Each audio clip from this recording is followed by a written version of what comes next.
Hello दोस्तों, नमस्कार। आप सभी को स्वागत है टॉपर क्लासेस पर। यानी कि हम लोग का ऑफलाइन क्लास का नाम है टॉपर क्लासेस, और हम लोग के बीच हम जो विनय सक्सेस क्लास यूट्यूब चैनल था उसका नाम चेंज करके टॉपर क्लासेस कर दिया गया है। एक क्लास में है और आज हम बात करने वाले हैं यानी कि हिंदी व्याकरण के बारे में, और हिंदी व्याकरण के बारे में बात करने वाले हैं। और हिंदी व्याकरण के दोस्तों ये दूसरा वीडियो, कौन सा वीडियो है? तो ये हिंदी व्याकरण का सेकेंड वीडियो है।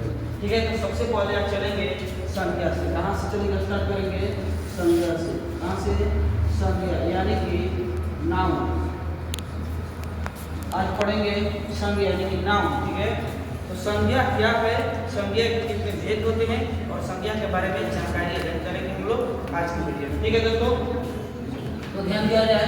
सबसे पहले बात किया जाए संज्ञा यानी कि जिस विकारी शब्द से किसी व्यक्ति, वस्तु, स्थान, भाव, प्राणी अथवा अवस्था का बोध हो तो उसे संज्ञा कहते हैं। यानी कि संज्ञा वैसा यानी कि जिस विकारी शब्द से किसी व्यक्ति, वस्तु, स्थान, भाव प्रकट करता है उसे क्या कहते हैं? संज्ञा कहते हैं। उसे क्या कहते हैं? संज्ञा कहते हैं। और संज्ञा के सुनिए, व्युत्पत्ति के आधार पर संज्ञा के कितने भेद होते हैं? तो व्युत्पत्ति के आधार पर संज्ञा के 3 भेद होते हैं। लेकिन अगर यही बात आ जाए कि अर्थ के आधार पर यानी कि संज्ञा के कितने भेद होते हैं अर्थ के आधार पर, तो 5 हो जाएगा। ठीक है, लेकिन ज्यादा का क्वेश्चन आता है हम लोग को, अगर कोई भी व्यक्ति पूछेंगे कि संज्ञा कितने प्रकार के होते हैं, तो उस कंडीशन में हम बताएंगे कि संज्ञा कितने प्रकार के होते हैं। कोई पूछेगा कि संज्ञा के कितने भेद होते हैं, तो उस टाइम हम बोलेंगे कि संज्ञा के 5 भेद होते हैं। लेकिन अगर बात किया जाएगा व्युत्पत्ति के आधार पर संज्ञा के कितने भेद होते हैं, यानी कि व्युत्पत्ति के बारे में बात किया जाएगा और व्युत्पत्ति के आधार पर संज्ञा के कितने भेद होते हैं, तो डायरेक्टली हम बोलेंगे कि व्युत्पत्ति के आधार पर संज्ञा के 3 भेद होते हैं। पहला है व्यक्तिवाचक संज्ञा, दूसरा है जातिवाचक संज्ञा और तीसरा है भाववाचक संज्ञा।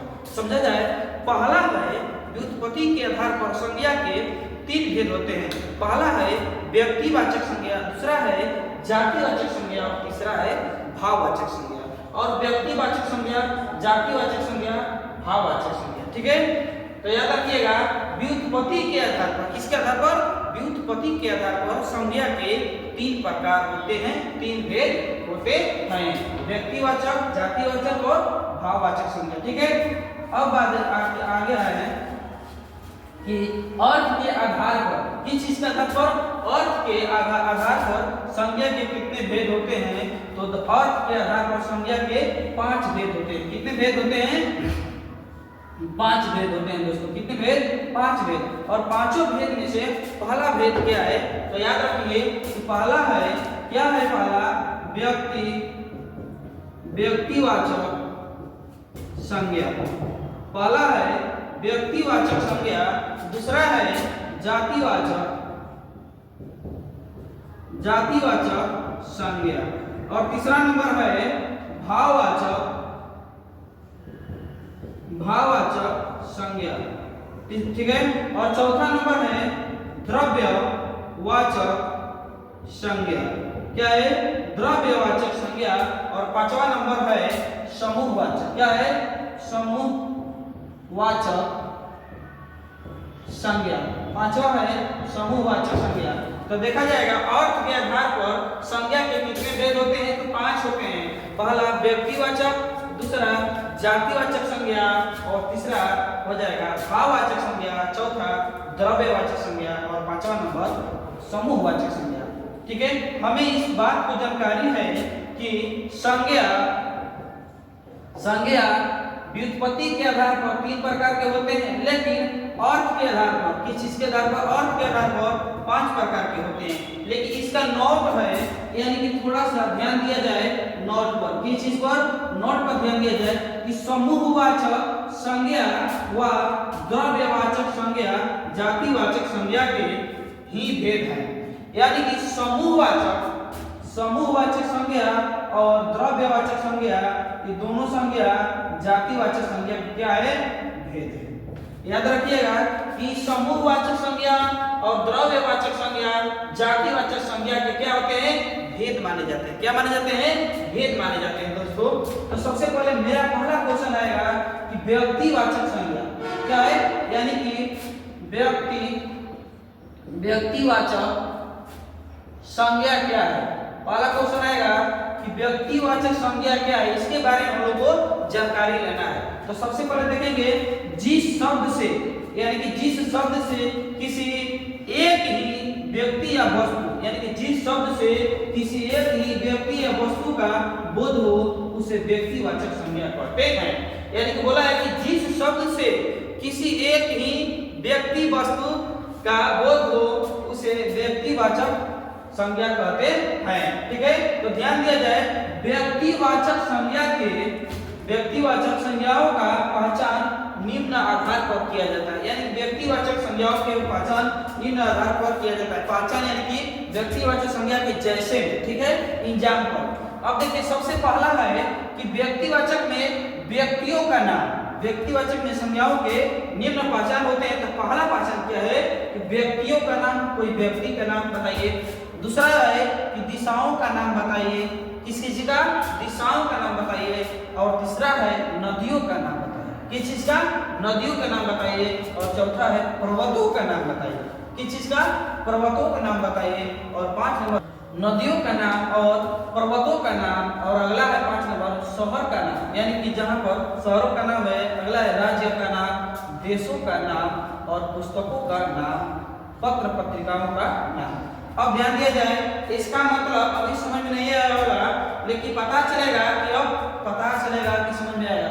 व्यक्ति का नाम मतलब राम, कृष्ण, राधा आदि, कोई भी व्यक्ति का नाम होना चाहिए। ठीक है, व्यक्तिवाचक संज्ञा में कोई भी व्यक्ति का नाम होना चाहिए, पहला पॉइंट में। दूसरा पॉइंट बोला है कि दिशाओं का नाम, यानी कि जब दिशा है पूर्व, पश्चिम, उत्तर, दक्षिण, क्या, पूर्व, पश्चिम, उत्तर, दक्षिण, यानी कि दिशाओं का नाम। ठीक है, आगे है नदियों का नाम, जैसे नदी का नाम है गंगा, यमुना, सोन, यानी कि इत्यादि बहुत सारी नदियों का नाम, कोई भी नदी का नाम आप लोग लिख सकते हैं। अब देखिए पर्वतों का नाम है तो हिमालय, विंध्याचल, कैमूर, यानी कि 3 चीज हम लिख दिए हैं। और आगे लिख दिए आगे, और आप लोग अपने आप कोई भी पर्वतों के नाम लिख सकते हैं। शहरों का नाम है तो शहर में आ जाएगा पटना, बनारस, दिल्ली इत्यादि, यानी कि आगे। अब देखिए राज्यों का नाम बिहार, झारखंड, उत्तर प्रदेश, मध्य प्रदेश, कुछ भी लिख सकते हैं, बिहार, यूपी, मध्य प्रदेश, एमपी। ठीक है, आगे देशों का नाम, तो देशों का नाम में सबसे पहला स्थान आएगा भारत, पाकिस्तान, चीन। ठीक है, पाकिस्तान, ठीक है, चीन, इसमें कोई झंझट की बात नहीं है। अगला है पुस्तकों का नाम है कि रामायण, महाभारत, पुराण, कोई भी पुस्तक का नाम लिख लीजिए जो फेमस है। ठीक है, महाभारत, रामायण और पुराण। अगला है पत्र पत्रिकाओं का नाम, हिंदुस्तान न्यूज़पेपर, दैनिक भास्कर, दैनिक जागरण, दैनिक भास्कर। ठीक है, आगे जातिवाचक संज्ञा। अब अगला पॉइंट है हम लोग का जातिवाचक संज्ञा। अब देखिए यहाँ पर ध्यान दिया जाए कि संज्ञा के पहला भेद के बारे में हम लोग जानकारी लिए, संज्ञा के पहला भेद के बारे में हम लोगों के पास जानकारी है, लेकिन अब है संज्ञा के दूसरा भेद। दूसरा भेद क्या है कि जातिवाचक संज्ञा, जातिवाचक संज्ञा किसे कहते हैं, जातिवाचक संज्ञा किसे कहते हैं, ये बात को जानकारी लिया जाए कि जातिवाचक संज्ञा किसे कहते हैं।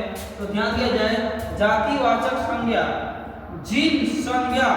जिन संज्ञा शब्दों से एक ही प्रकार के व्यक्तियों और वस्तुओं का बोध होता है, एक ही प्रकार के व्यक्तियों और वस्तुओं का बोध होता है, उन्हें जातिवाचक संज्ञा कहते हैं, उन्हें जातिवाचक संज्ञा कहते हैं। ध्यान दिया जाए, यानी कि जातिवाचक, क्वेश्चन का नाम है जातिवाचक संज्ञा, जिन संज्ञा शब्दों से एक ही प्रकार के व्यक्तियों वस्तुओं का बोध होता है, उन्हें जातिवाचक संज्ञा कहते हैं। उन्हें क्या कहते हैं दोस्तों, जातिवाचक संज्ञा कहते हैं। इन्हें क्या कहते हैं? जातिवाचक संज्ञा कहते हैं। अब देखिए जातिवाचक संज्ञा के निम्न प्रकार होते हैं, निम्न भेद होते हैं, ठीक है। जैसे वाला पहला है संबंधों के नाम। संबंधों के नाम यानी कि संबंध जिससे रिलेशन है, भाई बहन चाचा चाची मामा मौसी खल्ला, यानी कि ये संबंधों के नाम में आ जाएगा, ठीक है।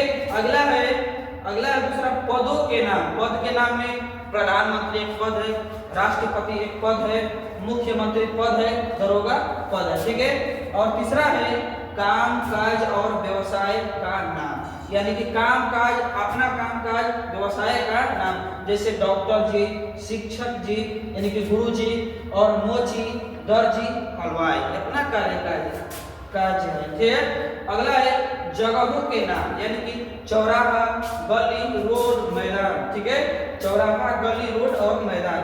अगला है पशु पक्षियों के नाम, यानी कि कोई भी पशु पक्षी के नाम लिख दीजिए। पशु में घोड़ा आ गया, पक्षी में कबूतर आ गया, बंदर आ गया, शेर आ गया आदि, ठीक है। उसके बाद वस्तुओं के नाम, कोई वस्तु, टेबल, कुर्सी, पुस्तक, घड़ी, मोबाइल, ठीक है। प्राकृतिक आपदाओं का नाम, यानी कि तूफान, भूकंप, जलवायु और सुनामी। तूफान, भूकंप, जलवायु और सुनामी। तो दोस्तों इसी तरह से हम लोग का पूरा संज्ञा के दो भेद आज समाप्त कर रहे हैं। पहला है व्यक्तिवाचक और दूसरा है जातिवाचक। तो सबसे पहले एक बार रिवीजन किया जाए कि संज्ञा कितने प्रकार के होते हैं।